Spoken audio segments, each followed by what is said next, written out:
Mes amis, bien le bonjour, que Dieu, dans son infinie miséricorde, vienne faire de chacun de vous, spécialement vous qui êtes en train de me regarder en ce moment, qui vienne faire de vous une source de lumière.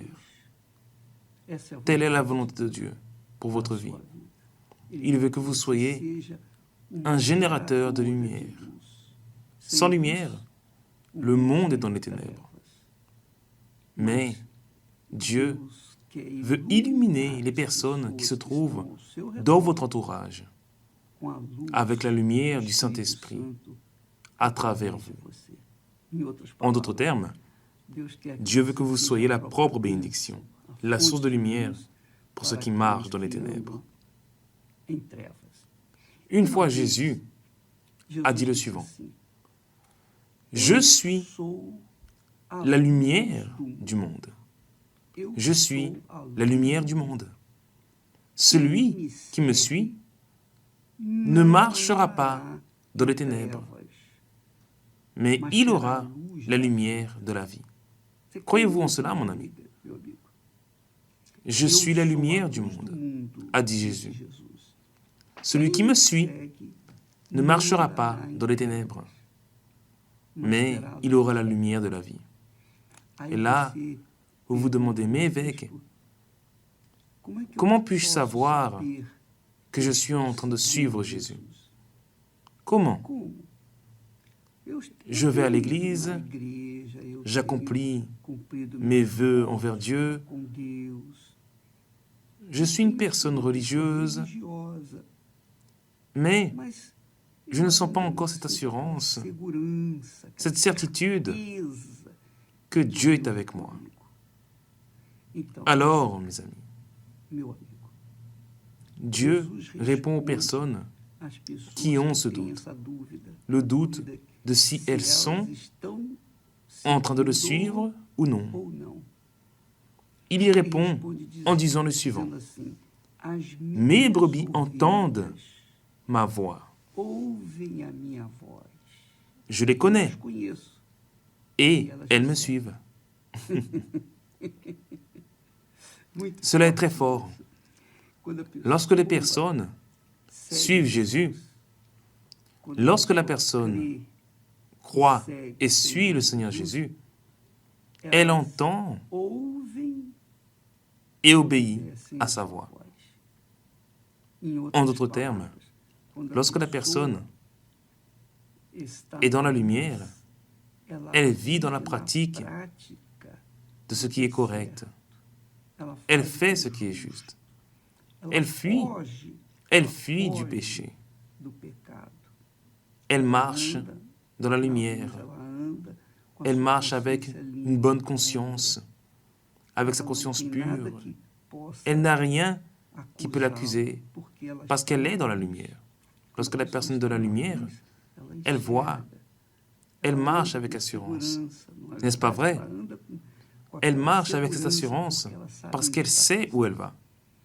Alors, vous qui êtes en train de me regarder en ce moment, vous pouvez évaluer vous-même pour vérifier si vous êtes réellement une brebis ou si vous n'êtes pas une brebis du troupeau du Seigneur Jésus. D'autre part, il dit que mes brebis entendent ma voix et elles me suivent. Et c'est ainsi. La brebis a cette caractéristique. Elle reconnaît la voix de son berger, de son maître. Alors, auparavant, les bergers prenaient leurs brebis, chacun prenait ses brebis, 20 ou 30 ou 50 brebis, et ils se regroupaient tous au puits.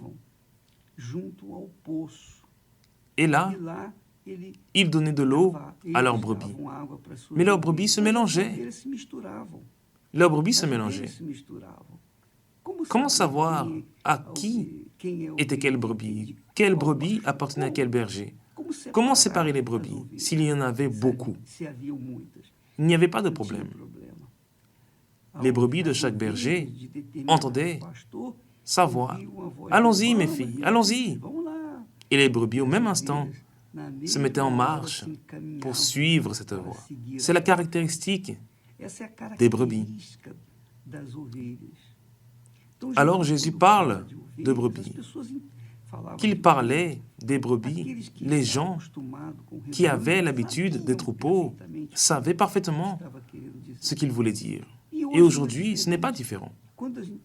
Lorsque vous voyez une personne qui entend la voix du Seigneur Jésus et qui lui obéit, qui le suit, alors cette personne est une brebis du troupeau du Seigneur Jésus. Mais lorsque la personne entend et résiste à la voix de Jésus, il est évident qu'elle est en train de montrer qu'elle ne fait pas partie de son troupeau. Et la question est, vous, mon ami, êtes-vous une brebis du troupeau du Seigneur Jésus ou non? Car celui qui entend et qui suit la parole du Seigneur Jésus est le troupeau, ou mieux, est une brebis du troupeau du Seigneur Jésus. Cela est très bon. Et là, la personne marche dans la lumière. C'est le texte que nous avons lu. Je suis la lumière du monde.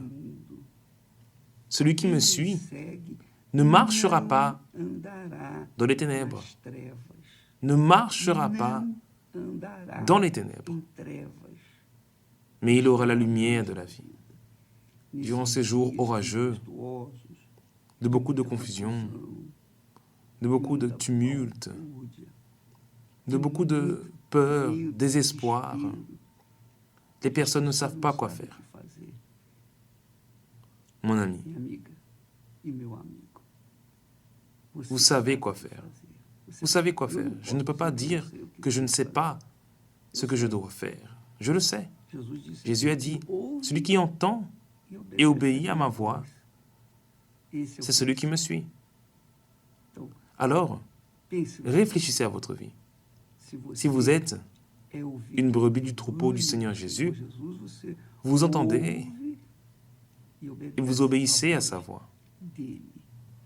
Si vous n'êtes pas une brebis du troupeau du Seigneur Jésus, c'est parce que vous entendez la voix d'un autre berger, d'un étranger qui n'est pas le Seigneur Jésus. Et c'est pour cela que ce berger ne vous mènera pas au vert pâturage. Alors la personne est brebis du troupeau du Seigneur Jésus. Lui, le Seigneur Jésus, qui est notre berger, nous mène au vert pâturage.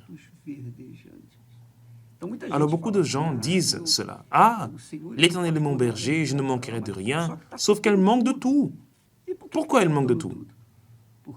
Parce qu'elle n'est pas brebis du troupeau du Seigneur Jésus. Elle dit, elle confesse même, ah, Jésus est mon berger, je ne manquerai de rien. Mais dans la pratique, c'est un mensonge, c'est une tromperie, parce qu'elle manque de tout dans sa vie. Mais lorsqu'elle entend et obéit à la voix du Seigneur Jésus-Christ, alors elle est une brebis de son troupeau. Que Dieu vous bénisse et qu'il fasse de vous une lumière aussi, pour illuminer où que vous alliez. Que Dieu vous bénisse au nom du Seigneur Jésus.